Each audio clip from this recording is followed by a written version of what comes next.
वंदना करने लगी। उनका विवाह भगवान शंकर के साथ हो गया। शिव जी के साथ में जब विवाह हो गया, आनंद में रहने लगे सब। अब जरा ध्यान देना कि जमाई बुरा कैसे हो गया वो समझ लें थोड़ा सा।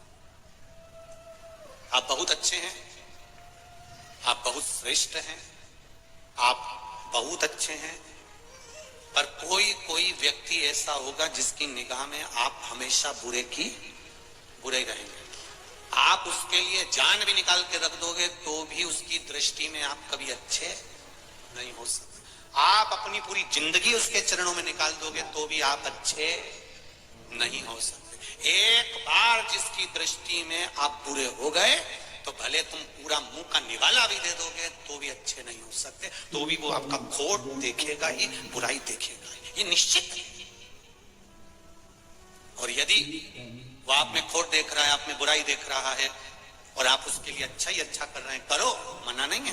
पर तुम सोचो कि वो तुम्हारी बुराई करना बंद कर दे, वो तुम में बुरा देखना बंद कर दे, वो तुम में गलतियां देखना बंद कर दे, तो ये नहीं हो सकता। क्योंकि परमात्मा ने उसको तुम्हारे लिए पैदा ही इसलिए करा है कि तुम्हारी वो गलतियां छांटता है। ऐसे कई लोग हैं, आप उनको प्रणाम कर लो, दंडवत कर लो, नमन कर लो, आप उनको सब कुछ कह लो, आप उनके लिए जान निकाल। शिवाय नमस्तुभ्यम। हर हर महादेव। पूज्य प्रदीप मिश्रा जी की कथा और उपाय देखने के लिए प्लीज़ वीडियो को लास्ट तक देखिए और मेरे चैनल को लाइक, कमेंट और फॉलो जरूर कीजिएगा। आज पूज्य प्रदीप मिश्रा जी की कथा बहुत ही खास होने वाली है। श्री शिवाय नमस्तुभ्यम। कथा में यही ढूंढते रहेंगे कि गलती कहां करे और अपन को कहां पकड़ना, बस।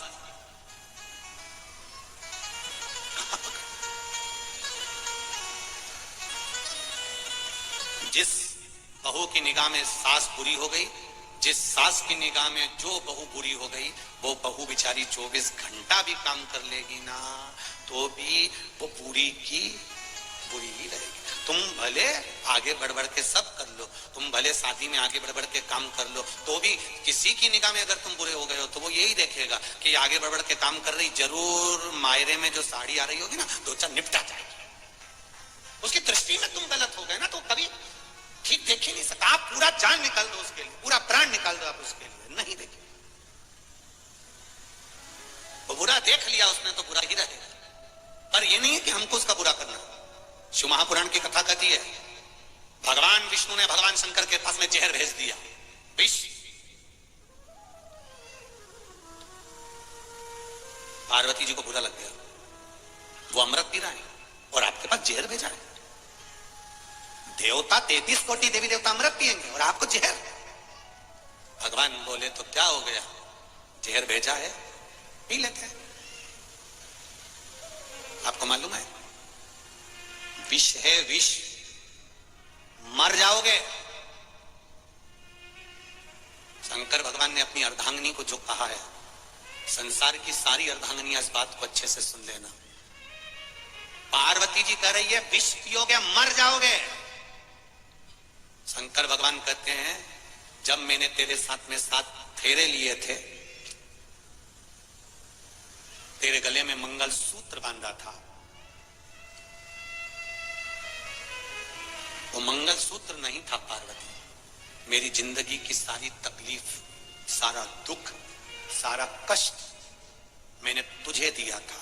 इसलिए भारत की भूमि पर पुरुष जितने व्रत नहीं करते उससे ज्यादा माताएं करती हैं, क्योंकि पति का दुख भी उसके खाते में होता है। करवा चौथ का व्रत पति नहीं करता, हाँ कहीं कहीं का कर लेता हो तो बात दूसरी है, तो ये मना नहीं करेंगे हो। पर पति अगर व्रत करता होगा तो हमको तो ये भी सोचने में आता है कि पत्नी चलनी में मुंह देखती होगी या काय में देखता होगा, तो ये थोड़ा सोचने वाली बात जरूर है। पर हम शिव जी कह रहे हैं पार्वती से, पार्वती फेरे के समय पर जब छठा फेरा होता है और छठे फेरे के बाद में जब 7वां फेरा होता है, वो छठे फेरे को उलट पटे का फेरा कहते हैं। यहाँ जितने बैठे होंगे उनको ध्यान में होगा, छठे फेरे को उलट पटा का फेरा कहते हैं। अभी तक लड़की लड़के के दाईं ओर बैठी थी, अब इस फेरे के बाद में जब वो श्रृंगार कर कर आएगी और 7वां जब फेरा होगा तो पाटा बदल जाएगा, लड़की लड़के के बाईं ओर जाकर विराजमान हो जाएगी। इसको उलट पट्टा फेरा कहते हैं। इस फेरे की महत्वता किसी पंडित से, किसी ब्राह्मण जन से पूछोगे तो वो बता देगा आपको कि ये फेरे की महत्वता क्यों होती है। अर्थात इस फेरे में, इस फेरे के अंतर्गत लड़के के जिंदगी का सारा दुख, तकलीफ, कष्ट, सब कुछ धर्मपत्नी अपने माथे ले लेती है। इसलिए जब दुख की घड़ी आती है तो धर्मपत्नी अपने पति को एक ज्ञानी बनकर ज्ञान भी दे देती है। तुम चिंता मत करो, हो गया ना कर्जा, धीरे धीरे चुकेगा, टेंशन लेने की जरूरत नहीं है, आप तो अपना कर्म करो, देखा जाएगा। मेरी रकम पड़ी है ना, वो दिया। धर्मपत्नी विल पावर मजबूत करती है, धर्मपत्नी बल देती है। क्यों टेंशन लेते हो? मैं बैठी हूं ना, मैं चलती हूं ना तुम्हारे साथ में, मैं आगे बढ़कर काम कर दूंगी, तुम चिंता मत करो। तुम लगाओ दुकान, मैं बर्तन धो दूंगी, तुम लगाओ ये काम, मैं तुम्हारे साथ कदम से कदम मिलाकर काम करूंगी। वो होती है धर्मपत्नी। शिव जी ने अपनी पत्नी से कहा, विष मेरे लिए आया है, मैं पीऊंगा, मर जाऊंगा, तो क्या तू मुझे देखती रहेगी? धर्मपत्नी कहती है तो मेरा क्या काम है? पति कहता है अनसुईया पति को लेकर आ गई, सावित्री यम की केस से लेकर आ गई, तो तू तेरे पति को मरता हुआ देख लेगी। पार्वती जी कहती है अब इस अच्छे से पियो, तुम जरा पियो पियो, मैंने पढ़ लूंगी सब। शंकर भगवान ने विष का प्याला लिया, शिव जी ने विष पीना चालू करा, पार्वती मैया श्वास में से प्रवेश कर गई, कंठ पर जाकर बैठ गई, पूरा विष निकल गई, पूरा विष निकल गई। लोग पूछते हैं शंकर जी का स्वरूप नीला है, पार्वती काली कैसे हो गई? शिव जी कहते हैं विष तो उसी ने पिया था, विष तो उसी ने पिया था। कंठ में बैठी है, कंठ में भीतर बैठकर विष शिव जी ने पिया। शंकर जी ने पार्वती से पूछा, पार्वती विष मेरे गले में है। पार्वती जी कहती हैं मैं भी आपके कंठ में ही। आपने मेरे कंठ में मंगलसूत्र बांधा था, आपके कंठ में मैंने माला पहनाई थी, वो माला साधारण नहीं थी। तुम्हारी पार्वती तुम्हारे साथ कदम से कदम मिलाकर गई, कदम से कदम मिलाकर। एक धर्म पत्नी का सबसे बड़ा धर्म है, पति अगर गलत मार्ग पर जा रहा है, व्यसन में जा रहा है, मदिरापान में जा रहा है, मांसाहार में जा रहा है, जुए में जा रहा है, वेश्यावृत्ति में जा रहा है, धर्म पत्नी का फर्ज है उसको सुधारने का प्रयास करो। ये नहीं कि मायके में जाके बैठ जाऊंगी तो ये सुधर जाएगा। वो सिंदूर चढ़ा हुआ अभी तक बटुक भेरू था, तू गई तो काल भेरो बन जाएगा। उसको सुधारने की जवाबदारी तुम्हारी भी है, उसको संवारने की जवाबदारी तुम्हारी भी है।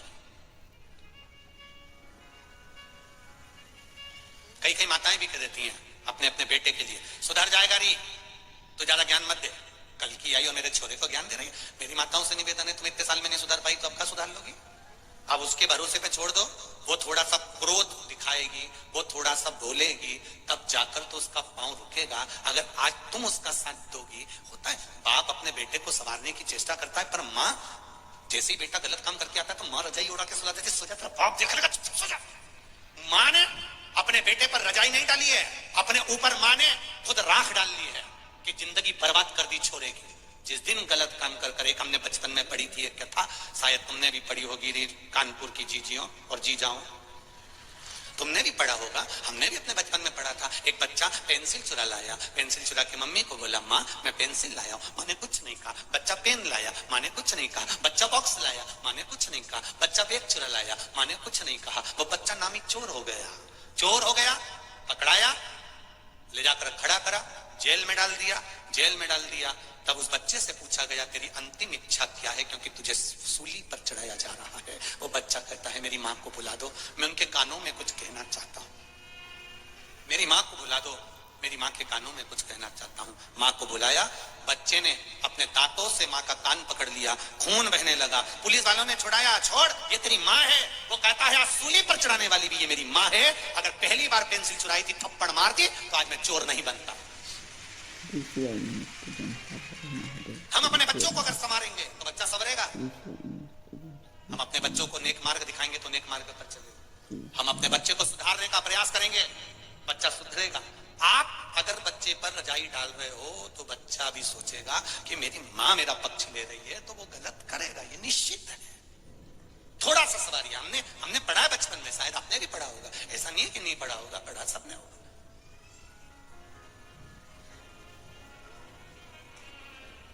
कुछ कुछ चीजें ये तो अभी तक नहीं भूल पाए हम भी, तुम भी नहीं भूले होगे मटके की कथा, टम्मक टू रे टम्मक टू, वो भी चलता, तुम भी नहीं भूले होगे मटके की कथा, टम्मक टू रे टम्मक टू, वो भी चलता, वो भूले क्या भले। शिव कथा कह रही, सती मैया ने शिवजी से विवाह करा। दक्ष प्रजापति की दृष्टि में शिव बुरे कैसे हो गए, केवल एक कारण शंकर भगवान का समझ में आ गया, मैं आया और शिवजी ने मुझे प्रणाम नहीं करा। इतनी सी बात, इतनी सी। अब किसी ने कहा कि शिवजी इतनी सी बात के लिए दक्ष प्रजापति की निगाह में शंकर बुरे हो गए थे? नहीं, शिव बुरे इसलिए हुए क्योंकि दक्ष प्रजापति ने चंद्रदेव को श्राप दिया था, रे चंद्रमा, मेरी बेटी का विवाह तुम्हारे साथ में हुआ है, तुम केवल एक रोहिणी पर ध्यान देते हो, बाकी की बेटियों पर ध्यान नहीं देते। मैं तुम्हें श्राप देता हूं चंद्रमा कि तुम्हें काया का रोग हो जाएगा। चंद्रमा के शरीर में काया का रोग हो गया, काया गल गल के नीचे गिरने लगी, टपक रही है चंद्र की काया। चंद्रदेव की आंख में आंसू आ गए। नारद जी से पूछा, नारद जी मेरी काया का रोग कैसे मिटेगा? नारद जी ने कहा, तुम शंकर भगवान की स्तुति करो, पूजन करो, शिवलिंग का निर्माण करो। शंकर भगवान की पूजन करने से, शिवलिंग के निर्माण से तुम्हें जरूर कुछ ना कुछ प्राप्त होगा, ये निश्चित है। आज एक बेटा आया, लिखा है, श्री शिवाय नमस्तुभ्यम, हर हर महादेव। पूज्य प्रदीप मिश्रा जी ने आज कथा में बहुत अच्छी बातें बताई हैं।